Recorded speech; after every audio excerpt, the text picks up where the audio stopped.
नमस्कार. आवाज माझा वृत्तवाहिनीत आपल्या सगळ्यांचं स्वागत. वेळेच्या काही ठळक घडामोडींकडे. कामकाजातील वेग वाढवण्यासाठी जिल्हा परिषदेनं घेतला मोठा निर्णय. महापालिका निवडणूक स्वबळावर लढण्याची नगरसेवकांची मागणी. आणि धार्मिक द्वेष निर्माण करणाऱ्या आमदारावर गुन्हा दाखल करा, डॉक्टर जितेंद्र आव्हाड.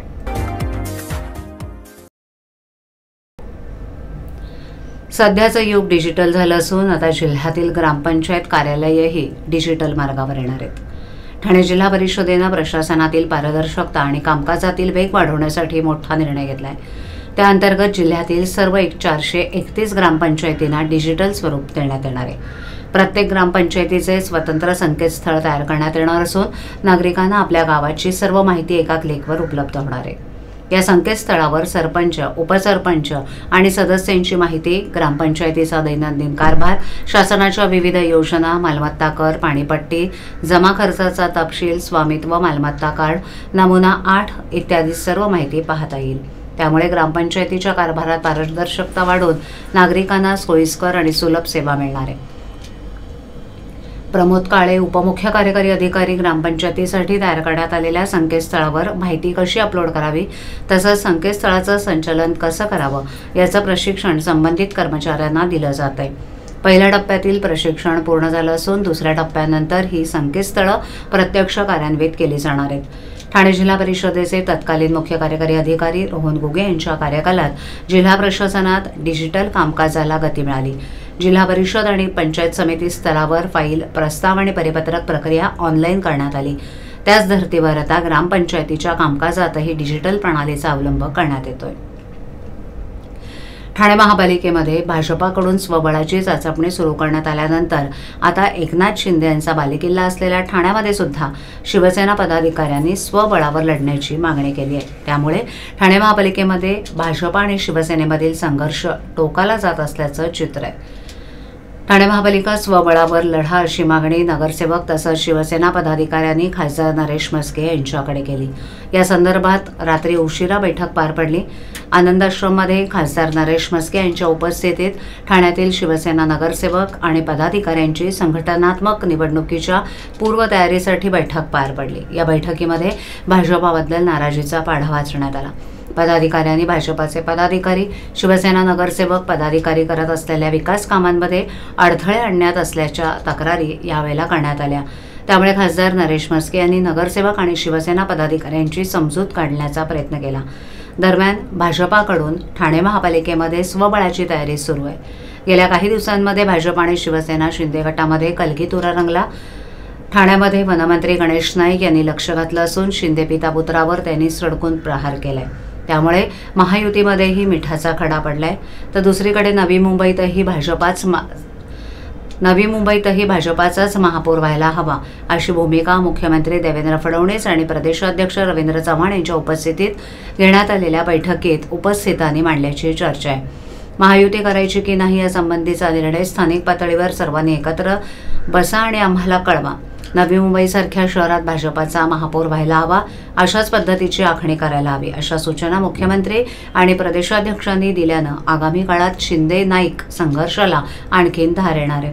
तर दुसरीकडे 2 आठवड्यापूर्वी उपमुख्यमंत्री एकनाथ शिंदे यांनी वाशीत एका हॉटेलमध्ये पक्षातील प्रमुख पदाधिकारी आणि कार्यकर्त्यांसोबत संवाद साधला होता. या बैठकीत त्यांनी नवी मुंबई महापालिकेवर भगवा फडकवण्याचे आनंद दिघे यांचं स्वप्न होतं. दिघे साहेबांचं स्वप्न पूर्ण करण्यासाठी वेळ आता आली आहे असं सूचक वक्तव्य केलं होतं. अजित पवार गटाचे आमदार संग्राम जगताप यांनी धार्मिक द्वेष निर्माण करण्याचा प्रयत्न केला असा आरोप करत त्यांच्यावर गुन्हा दाखल करावा या मागणीसाठी राष्ट्रवादी काँग्रेस शरदचंद्र पवार पक्षाचे राष्ट्रीय सरचिटणीस डॉक्टर जितेंद्र आव्हाड यांच्या मार्गदर्शनाखाली तसंच जिल्हाध्यक्ष मनोज प्रधान यांच्या नेतृत्वात शेकडो कार्यकर्त्यांनी राबोडी पोलीस ठाण्यावर धडक दिली. आमदार संग्राम जगताप यांनी करमाळा येथील जनाक्रोश मोर्चात बोलताना दीपावलीची खरेदी फक्त हिंदूंच्या दुकानातून करा असं वादग्रस्त विधान केलं होतं. या विधानाचे पडसाद सर्वत्र उमटत आहेत. मात्र अजित पवार यांनी अद्याप त्याच्यावर कोणत्याही प्रकारची कारवाई केलेली नाही. त्याच्या निषेधार्थ राष्ट्रवादी काँग्रेस शरदचंद्र पवार पक्षाच्या वतीनं हा मोर्चा काढण्यात आला. राबोडीतील मुख्य नाक्यावरून या शांततामय मार्गानं या मोर्चाला सुरुवात झाली. संग्राम जगताप यांच्यावर गुन्हा दाखल करा, धार्मिक द्वेष पसरवणे बंद करा, हिंदू मुस्लिम शीख ईसाई हम सब है भाई भाई अशा संदेशाचे फलक हातात घेऊन शेकडो हिंदू मुस्लिम तरुण तरुणी मोर्चात सहभागी झाले होते. मोर्चेकऱ्यांच्या शिष्टमंडळानं राबोडी पोलीस ठाण्याचे वरिष्ठ पोलीस निरीक्षक चव्हाण यांची भेट घेऊन संग्राम जगताप यांच्यावर भारतीय न्यायसंहिता कलम 196, 352, 299 नुसार गुन्हा दाखल करून अटक करावी या मागणीचं निवेदन दिलंय. याप्रसंगी मनोज प्रधान यांनी सांगितलं की संग्राम जगताप यांचं विधान फक्त धार्मिक द्वेष पसरवणारं नाही तर अजित पवार यांनाच आव्हान देणार आहे. एरवी शिव फुले शाहू आंबेडकर यांच्या समतावादी विचारांवर बोलणाऱ्या अजित पवार यांच्याच गटाचा एक आमदार सामाजिक संघर्ष निर्माण करतोय. याचाच अर्थ जगताप यांना अजित पवार गटाची विचारधारा मान्य नाही. तसंच अजित पवार हे कारवाई करण्याऐवजी फक्त नोटीस देत असतील तर त्यांची जगतापांना मूक संमती नाही ना, अशी शंका मनात येते. या मोर्चाच्या निमित्तानं आम्ही गृहमंत्र्यांकडे मागणी करतोय की संग्राम जगताप यांच्यासारखी माणसं जर मोकळी राहिली तर महाराष्ट्रात दंगली माजतील. त्यामुळेच त्यांना तात्काळ अटक करावी. या आंदोलनामध्ये कार्याध्यक्ष प्रकाश पाटील, प्रदेश प्रवक्त्या अर्चना वैद्य, मोझम खान, युवा कार्याध्यक्ष राजेश कदम, विद्यार्थी अध्यक्ष राहुपू पाटील, सरचिटणीस राजेश साटम, राजू चोपले, जतीन कोठारे, मकसूद खान, जयेश पाटील, धर्मेंद्र अस्थाना, कैलास सुरकर, हिरामण गंगावसे, हरिश्चंद्र पंडित, कुणाल वाघ, नईम खान इत्यादी उपस्थित होते. ठाणे खाडीतील पाणी प्रदूषित होऊ नये आणि तेथील जैवविविधतेला धोका निर्माण होऊ नये या उद्देशातून ठाणे शहरातील नाल्यांमधून वाहणाऱ्या पाण्यावर प्रक्रिया ते खाडीत सोडण्याचा निर्णय प्रशासनानं घेतलाय. या निर्णयानुसार शहरातील 24 नाल्यातील पाणी वळवून मलप्रक्रिया केंद्रात आणून त्यावर प्रक्रिया केली जाणार आहे. या प्रकल्पासाठी 70,53,00,000चा खर्च अपेक्षित आहे. या प्रकल्पाच्या प्रस्तावाला पालिकेच्या प्रशासकीय सभेनं नुकतीच मान्यता दिल्यानं प्रकल्प उभारणीचा मार्ग मोकळा झालाय. ठाणे महापालिकेच्या मलनिस्सारण विभागानं तांत्रिक सल्लागार म्हणून Messrs Waternet consulting services private limited यांची नेमणूक केली होती. त्यांनी ठाण्यातील सांडपाण्याचं सर्वेक्षण करून त्यातील पाण्याची गुणवत्ता तपासली. त्यामुळे नाल्यातील पाणी प्रक्रिया करूनच खाडीत सोडण्याचा सल्ला सल्लागार कमिटीनं दिला होता. त्यानुसार नाल्यातील सांडपाणी मलवाहिनीत वळवून ते अस्तित्वातील किंवा प्रस्तावित मलप्रक्रिया केंद्रांमध्ये प्रक्रिया करण्यात येणार होतं. त्यानुसार एकूण 24 पैकी 17 ठिकाणी नाल्यातील पाणी अडवून ते उतारानुसार मलवाहिनीत जोडण्यात येणार आहे. 5 ठिकाणी मलउदंशन केंद्र उभारली जाणार आहेत तर उर्वरित 5 ठिकाणी जागेवरच मलप्रक्रिया केंद्र उभारली जाणार आहेत.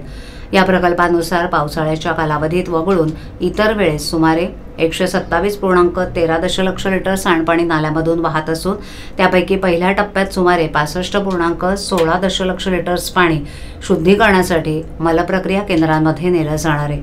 प्रक्रिया केलेलं पाणी खाडीत सोडल्यानं खाडीतील जैवविविधता सुधारेल. तसंच जागेवरील केंद्रामधून शुद्ध झालेलं पाणी उद्यानासाठी वापरता येईल. तसंच सुमारे 2 दशलक्ष लिटर पिण्यायोग्य पाणी नागरिकांच्या वापरासाठी उपलब्ध होईल असा दावा प्रस्तावात करण्यात आलाय. या प्रकल्पाचा एकूण खर्च 70,53,00,000 असून तो अमृत 2.0 योजनेअंतर्गत राबवला जाणार आहे.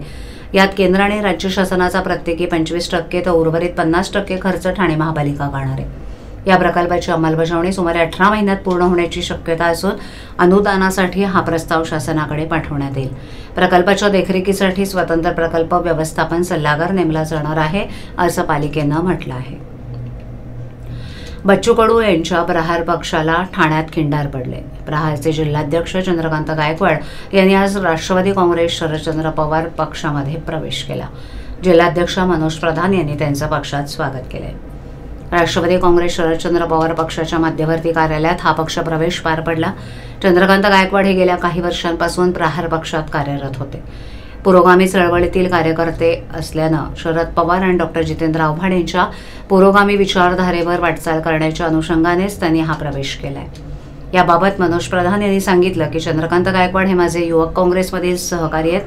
आपण युवक काँग्रेसचे अध्यक्ष असताना ते आपल्या सोबत होते. आता आपणावर राष्ट्रवादी काँग्रेस शरदचंद्र पवार पक्षाच्या जिल्हाध्यक्षपदाची जबाबदारी आल्यानंतर ते पुन्हा माझे हात बळकट करण्यासाठी सोबत आलेत. त्यांचे आम्ही पक्षात स्वागत करतोय. तर डॉक्टर जितेंद्र आव्हाड आणि मनोज प्रधान हे सर्वसामान्यांचे नेते आहेत. बच्चू कडू यांच्यावर नाराजी नाही. मात्र आपण ज्या भागात काम करतो त्या भागात फक्त डॉक्टर जितेंद्र आव्हाड आणि मनोज प्रधान यांचाच आधार आहे.